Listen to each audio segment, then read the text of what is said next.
Good afternoon, everyone.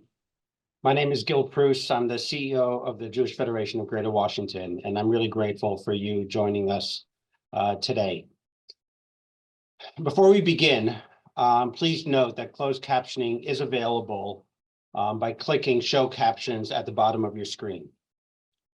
We'll also be using the Q&A feature at the bottom of the screen for any questions that you may have. So please be sure to type in any of those questions and we will get to them over the course of this conversation. The webinar is being recorded and will be shared with all registrants. So Robin Weinberg, who's joining me this afternoon, the president of the Jewish Federation of Greater Washington. Robin and I both came back, I guess this past Thursday from our trip to Israel. And I was delighted that she agreed to join me in conversation with each other about what we saw, what we experienced, what we kept with us as we returned, and really to think through this work that we have in front of us. So first of all, Robin, welcome and thank you for joining me. My pleasure. Gil, you were in Israel like a nanosecond after October 7th. And now here we are 4 months later. How's it different? What were you thinking? What were you expecting? Tell us about. Yeah, so for those people, I mean, I was in Israel, it was 2 weeks after the attack. And at the time, and I actually went back and looked at the notes that I wrote before I did the webinar from Jerusalem at the time. Israel was a country that was still deeply traumatized. It was living in deep fear. There were many people who were afraid of another similar attack that might occur from other parts of, from other borders that Israel had. I remember telling the story about a friend and whose son, a 14-year-old son, went to bed with a knife on his nightstand in case someone were to break in and needed to defend himself. It was also a time when Israel was still, in many ways, completely reeling from the attack and not knowing what to do. The government was not functioning. And the one bright light at that time was the level of civic engagement. All the people who stepped up, the volunteers who said, we're going to fill in the holes. We're going to be there for each other one-to-one, just as human beings are for family members. And he really got that sense. And so that was the Israel that I saw 3.5 months ago. Coming back now, or being there most recently, some of that is still there. The repercussions from the October 7th attack are still playing their way through the country and the society.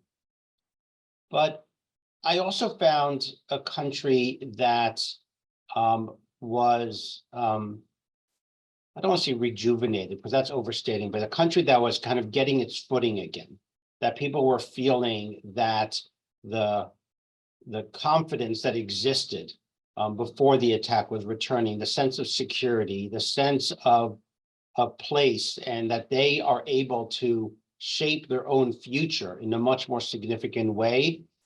I heard that a lot more. The other part, though, on the flip side, was the ongoing and deepening trauma related to the hostages.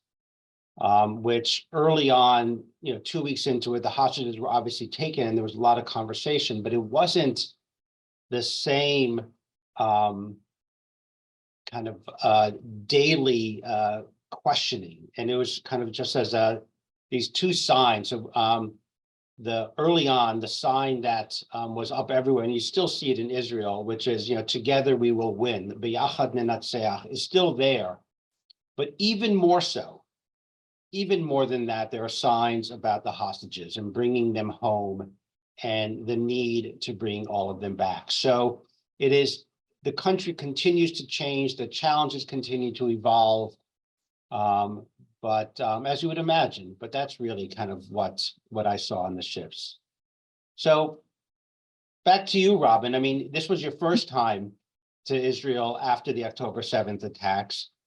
What were you expecting? What did you think going in, and what did you return with? Is it what you thought it was going to be? So I think all of us are news junkies, whether it's reading, watching, scrolling, and then we've made a deal with ourselves. All right, not after 9 p.m., not before 6 a.m. And so I was really expecting unbelievable sadness, grief, streets empty. And yes, to your point, there was that sadness when you're one-on-one with talking with people. But if you were like to zoom in, we went to a food court as soon as we landed Monday afternoon. And the place was packed, and laughter and just I was like, wait, it was like cognitive dissonance of where I was here, and then 12 hours later going, wait, what? So that was really, I hadn't expected that. And what I was so enamored with was, to your point, just the spirit of purpose. Everyone wants to do something. Everyone is shifting what they used to do, and now they're whatever we can do. I love the fact that WhatsApp is the tool for everyone. It's a tool where you find volunteers, brothers and sisters who was organizing demonstrations. Now they've pivoted and they're mobilizing volunteers. They have 150,000 volunteers, which is just extraordinary. I mean, they basically said, we don't know what to do, but we're going to do something. And they've been absolutely amazing. The fact that the mobilization was 130%, it's just extraordinary. And look, being able to take this trip with Federation, we just got into the most unbelievable speakers and places, and going to the border crossing where the Palestinians come into work, and listening to some of the soldiers talking about, we were not called up, but we had to do something. And they knew about these tanks that had been decommissioned. And they're like, we're going to make these work, and we're going to be part of this endeavor. And I was just blown away by that. And again, how did they get engineers to fix these tanks? How did they get the tanks? And then how did they get the volunteers? WhatsApp. And they got, I think they got 650 people who responded to that, which again, so there was this, I think, Gil, to your point, like there's these two sides of the same, like amazing, like joy, and at the same time, this unbelievable grief. So, it was, you literally, I felt like a pendulum from moment to moment. Yeah. And it was, so that's what I'm coming back with. Yeah. It's tough. I mean, I think that the conversations with Israelis that we had, all those different pieces coming together, kind of the ongoing trauma, right, of almost 130 days of hostages, the ongoing fear, right? I mean, everyone, when you hear about deaths and worrying about, is this your child, is this your friend's child, and everyone wanted to know what's happening.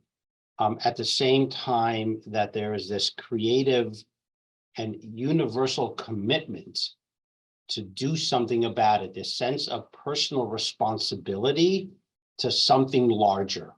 And that's, I mean, in all the things that you said, I mean, that was across the board. People changing their jobs to do something new, people thinking in completely different ways, volunteering to serve when they didn't have to.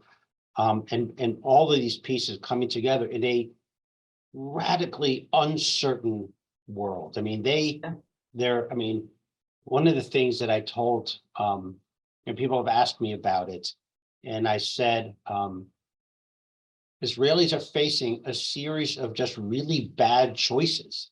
It's not as if they have two good choices and pick which one. Do they, what do they give up, from a military perspective to get the hostages back? Or if they don't do that, if they continue, will they actually achieve their military goals, and what will happen to the hostages? And so that's just like one example of multiple questions that people are all struggling with. Like everyone was thinking about this in their own lives as if they are the ones to make the decision for the country. And it was hard. I mean, those were some very tough conversations and kind of people reflecting on what is going on. I think all of us were saying that those hostages, they're our family. Yeah. So, Yeah. totally struggling with that. Yeah. So I guess this is one follow-up. Was there a particular image that kind of is sticking with you? I mean, we were there not that long. It was only a few days. But something that just is staying with you that you keep on reflecting on.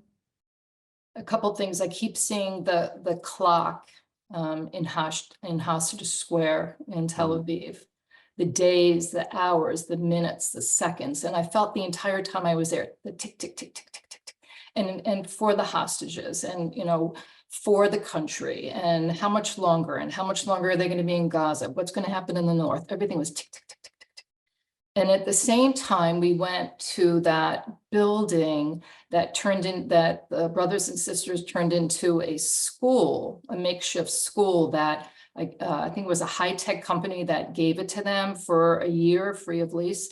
And all the walls were glass. So you could see into the classrooms. And I remember looking at one of the walls, and it looked like a kindergarten class. And the children had done a drawing, and they used the word ahava, that's love, right? Mhm. And there were probably like 18 of these pictures just lined up. And I was just like, what a message that, the next generation, as we're sitting here struggling in this space, there's still space to look to the future. And so that was an image that stuck with me. And look, we had the privilege of going to Nahal Oz and seeing an amazing paradise. You can kind of close your eyes and just imagine what it was October 6th. And we had the privilege of hearing from the gentleman who unfortunately became the head of security because the head of security part was murdered. And again, just the what do you do? What do you do? I mean, he sat in the space of, I was born here. I've lost so many friends here now, and just the abject terror of what he experienced. But he comes back, 3 times every week to check on how things are going. And he says, I'm going to rebuild. And that's really been the message of everyone. I mean, we heard from Emir Tabon, who also talked about rebuilding, because victory is seeing the lights again lit up all along the Gaza envelope. That would be victory. So those are the images that are with me. How about you? What do you? I guess for me, I was trying to think about it. It's also related to the hostages. I think it was certainly when we first got in. I mean, you're walking down, and for people who've been to Israel, that walkway where you're like, going down into passport control. And it was lined up with the faces of all the hostages. And kind of the first, I've seen those posters. I have many of those posters.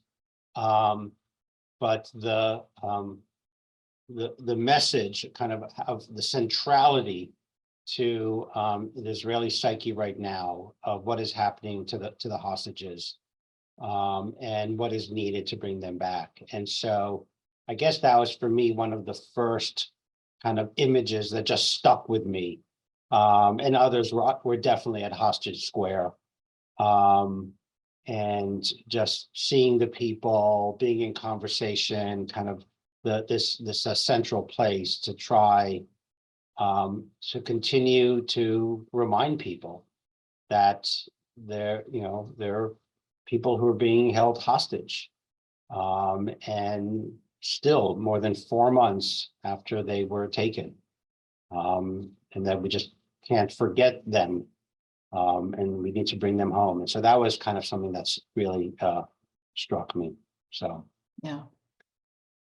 So Robin, if there's one thing, or it could be two, but if there's one thing that you want people to know about what you saw or what our dollars are doing in Israel, what would it be? I think for me, with talking with people one-on-one and going to Sheba Hospital, I think one of the things is the challenge of recovery. It's gonna take a long time. Trauma is something that someone told us 5 years ago, and they never talked about trauma and realized what a mistake that was. So I think they've almost doubled down on, all right, what do we do with this? And there's so many interesting modalities that they're experimenting with, both probably conventional and then alternative. And we did go to an alternative space, which I thought was really pretty amazing, Merchav Marpeh Healing Center.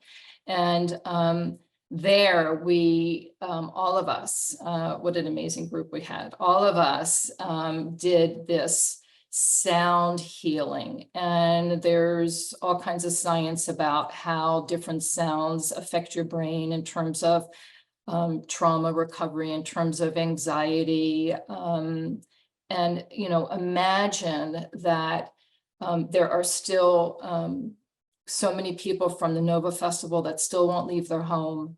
We were told that 800 were called up as reservists, pretty much immediately. They talked about, unfortunately, a number of suicides that had occurred. And so they are doubling down on this. And should we show the video, Gil? Get a little bit more Sure. understanding about what we experienced.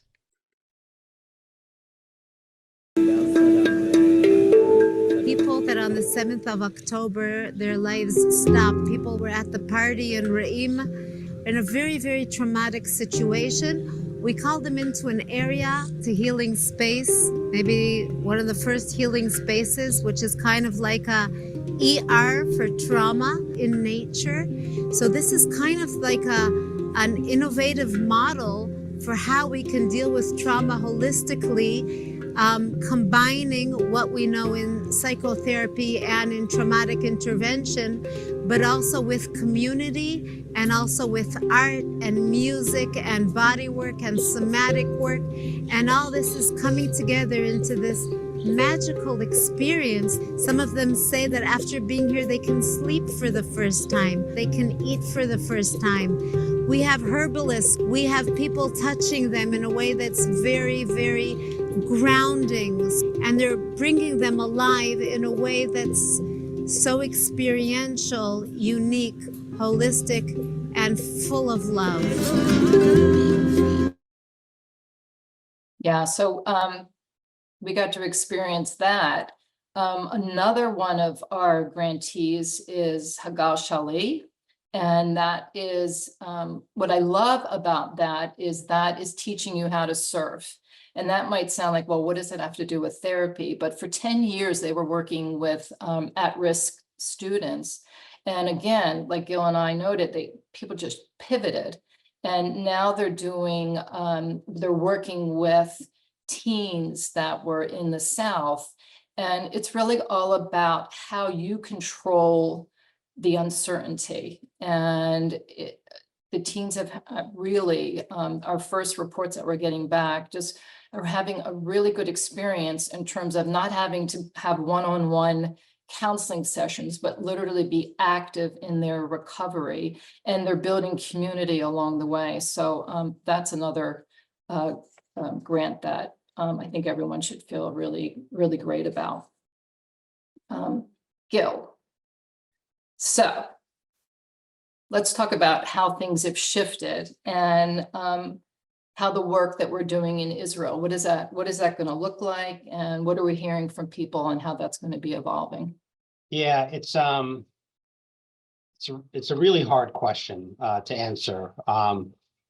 When I was there 2 weeks after October 7th, one of the things that people consistently said was the Israel of the last 75 years is gone, and now we need to rebuild the Israel of the next 75 years.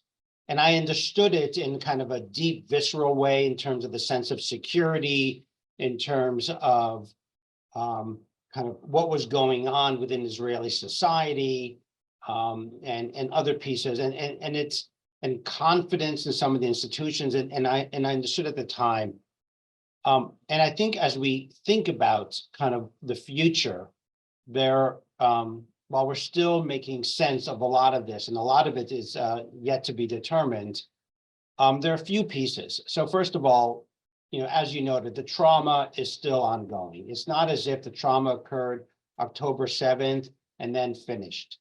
So first of all, the people who were at Nova or on the kibbutzim or up in the south or in the cities in the south or up north.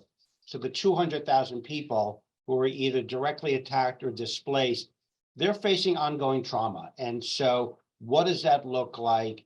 How do we respond in a thoughtful way to what they need and support them, recognizing that, as we were told, sometimes trauma comes out years later. There may be different things that trigger it. And so that's one level. There is the physical health. I mean, we visited one patient at Sheba Medical Center who was shot and has had multiple surgeries to repair his leg. And he's going to be facing some ongoing challenges. So the physical issues that, again, are not solved within weeks or months, but are ongoing. That's kind of one level. The other thing that we are looking at and that we heard had to do with some of the economic challenges. So here are communities that basically have been living in hotels or different cities or now sometimes in apartments.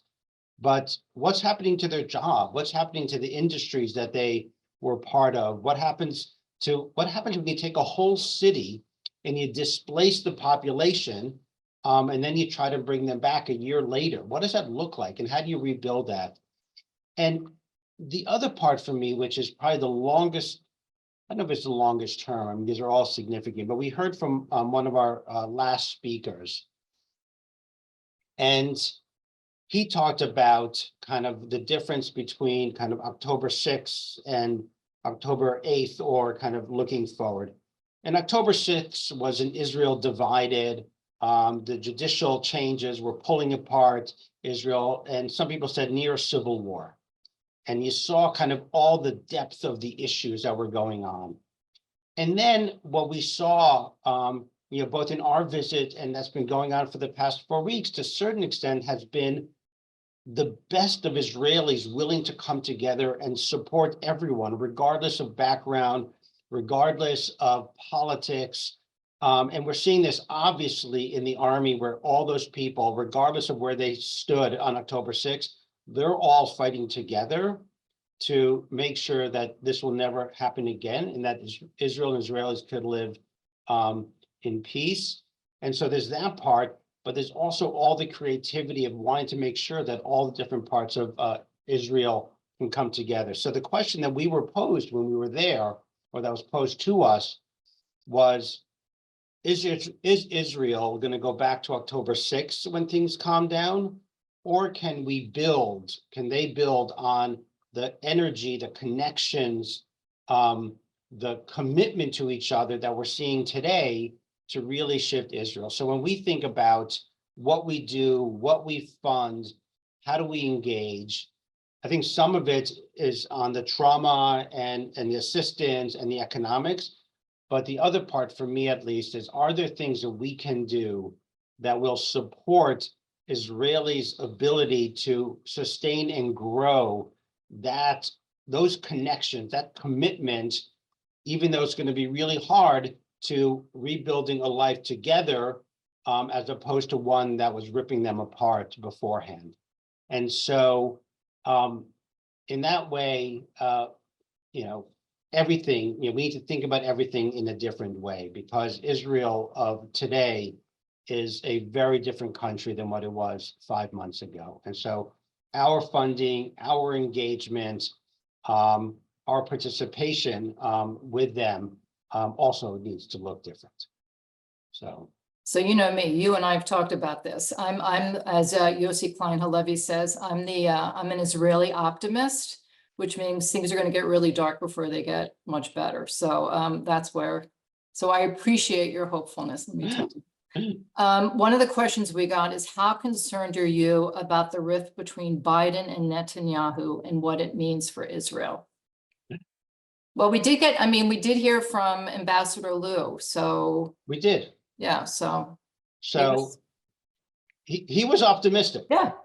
And I think people have been hearing different pieces. I mean, on the one hand, it's hard to know how much is each leader's domestic politics versus global, but at least the message, well, the couple of messages that we heard. One, we heard from Israelis, their gratitude towards the American administration for what they did over the past many months. And we heard from Ambassador Liu his complicated but optimistic, I guess he's an American optimist, where things don't have to get worse before they get better. His optimistic idea that there could be multiple paths going forward that actually lead to a more stable, peaceful Middle East, as opposed to going back to where we were, where Israel was, or even worse. In terms of the larger question, obviously, domestic politics have a significant impact on global issues. That's not, at least my area of expertise in terms of how that'll play out. But I am sure that, particularly given the coming year election in the United States and potential elections in Israel, those dynamics will lead to some tension publicly. Whether that's true privately or not is unclear, but it was definitely, I believe, that there'll be some tension. Well, the ambassador did say, because of the election, there's a deadline. So by Correct. Labor Day, things Correct. need to be whatever, fill in the blank. And what I was amazed by was a soldier saying to me, apologizing and saying, I think because of the war, you all are really experiencing anti-Semitism. And I'm like, don't worry, that's not your fault. So yeah. Gil, what are you hearing from Israelis that we in America might not understand is another question. Yeah, I mean, I can share a little bit, then I'd love to hear your thoughts on this one as well. So I'll reflect back actually on a conversation that I had with our Israel staff person this morning with Karen Katzman. And I think it's part of a larger story. So just a little background on Karen. She's been with Federation for almost 20 years. And she has two sons who are serving right now. One in the north and one in the south. Her son in the south is on a unit that goes to rescue Israeli soldiers, to rescue injured Israeli soldiers. So they go in and help bring them out. He's a medic, et cetera. So she was telling me that while, in Israel, well, let me say something. So we saw the news of two hostages being rescued. And kind of the energy, and there's obviously a lot of joy in Israel about that. At the same time, there were two Israeli soldiers in different combat who were also killed yesterday. And so, for Israelis, the joy, which is real and important and gives a positive message, is also tempered with the ongoing daily kind of fear and then deaths that are reported. Karen was telling me that while her son is officially not kind of serving right now, he's in 2 weeks and out 2 weeks. He was called in to go to be ready last night. So Sunday night, he had to go down to Gaza because I guess the operation to get the hostages was going to happen. He basically was there for 8 hours. And then at 5:30 this morning, texted that he's back home. And so that is also part of the reality that we heard from every Israeli. The daily also kind of fear and concern and deaths that are occurring that we might not always hear that. We might not appreciate it in the same way. The concern about the knock on the door, right? I mean, people said that they have signs on their doors to the outside saying, do not knock or ring the bell. If you need me, call me. Because of the deep fear what that knock means, that there are people there telling you that your child has been killed. And so I think that kind of the daily and constant emotional stress is something that is harder for us from a distance to fully understand. Yeah, it's like they said it's a nation of insomniacs. No one is sleeping. Yeah. Is there something, Robin, for you that's sticking or? I guess when this soldier, sort of apologized to me, it just struck me that we were sort of both in the same space of vulnerability. And, before it was always, us going in for Israel, us protecting, us sending, and all of a sudden we're in this same space. And someone said, this is not a war about land, this is a war about people. And I feel that we're that too. It's not just them and us, it's us. So that kind of really struck me.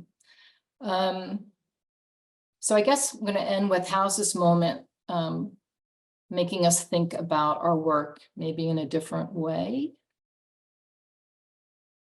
Yeah, some of it's in Israel, some of it's domestic. I think that the past 4 months have kind of elevated new questions that we might have been thinking about. So some of them we have to think differently. Israelis are thinking differently about themselves and their situation, and what does it mean to be an Israeli? What does it mean to be Israel in the Middle East? Do they need to change what they are doing? At the moment, there's a lot of focus on eliminating Hamas and getting the hostages home. And that's kind of at the core that drives everything. Excuse me. But they're starting to hear other conversations about what does it mean? What does the future look like? And as we engage with them, what is our role?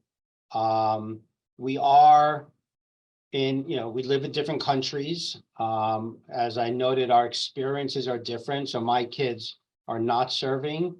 On the other hand, I think one of the things that the past 4 months taught us is that we're actually tied together even more than we might have imagined. What happens in Israel absolutely affects what happens to American Jews. And what happens in America absolutely affects what happens to Israel, whether it's because of support or engagement or connection of the Jewish community. So as we start going forward, part of the question that we need to be thinking about is, what does that look like even in peace times, when there's not a war, when there's not perhaps the same level of anti-Semitism here? How do we continue to really tie our two communities together much more tightly? Because we are tied, whether we like to think about it or not. And so what does that look like in a real and significant way? And so that's, for me, one of the biggest questions. I don't know. So one of the things, we were in so many different places, I can't even keep up with how many places we were in, and everyone was wearing this this. And at first I thought, oh, this is where they work and this is, you know, their badge. But in fact, this is what everyone is wearing.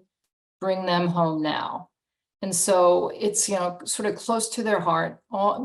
Every single person is wearing it. Whether and everyone is struggling with what do we do and how do we do it? Like you said earlier, the answer is impossible, but we know that we always bring, I mean, it's in our ethos. We always bring them home. Our history is that, because we are one people, we are a family. And to your point, Gil, that's really how I felt when I was there. You know, I felt the heartache. And at the same time, when I come back and I know the generosity of this community, I feel that as well. And to be with our community in Israel, I mean, amazing people joining us, to see the work that these nonprofits are doing. It's one thing to get a call, but to actually go and see what they're doing, I feel really great about that and hopeful. So I think all of, you know, the committee members who have selected these grants, we should feel really proud about that. So that's what I feel. That's what I feel good about. So thank you, Robin. I just want to thank everyone who joined. All the things that we saw that we have been able to support as a community is because of the incredible generosity of all the people, the over 5,000 people who donated to Federation's Israel's Crisis Fund. And so none of this, you know, whether it's Merchav Mapeh or Hagal Shali or the people at Sheba Hospital or many of the other organizations where we provided critical support, none of that would have been possible without the incredible generosity of this community. And I can tell you, everyone there is incredibly grateful. They are feeling the love every time when we talk with them, when people show up, when they get a grant. They know that, yes, obviously the financial resources matter, but the message that we're sending is much more than that. And so I just want to thank everyone for your generosity as we go forward. And thank you for joining us today for this conversation. This community really stepped up in an unprecedented way, and everyone should feel really proud about that. I'd like to say a couple of things. First of all, stay invested and connected. The war is ongoing. It is not over, and even when the fighting itself stops, the long-term consequences of October 7th will be felt for many years. So stay connected, and we'll continue letting you know what we're doing and how we're having impact. Please stay informed, advocate, get involved. There's a lot to do in this country in maintaining the understanding of what is happening in Israel and the impact of the October 7th attack. We're going to be sending out more information on ways that you can continue to be part of this conversation. And please let us know how you would like to engage. We would love to connect every single one of you more fully to the work. And we will let you know as more opportunities arise. So again, thank you very much. Stay well. And I look forward to further conversations as we go on. Gil, sorry to do this. We got one more question. Which I think it's really important to answer this. Do you collaborate with other Jewish organizations in grant giving? And we know that's a huge yes. The Jewish Federation of North America has raised about $775 million. And we are absolutely in complete and total collaboration with them in terms of what we as a we are doing collectively, and then we do our separate grants. So we are additive and in partnership. So absolutely, yes, great question. There. Thank you. Thank you, Robin. Important question to answer. And feel free to reach out afterwards. Also, if you have any further questions, we would love to talk with you about our work and what is going on. Again, thank you, everyone.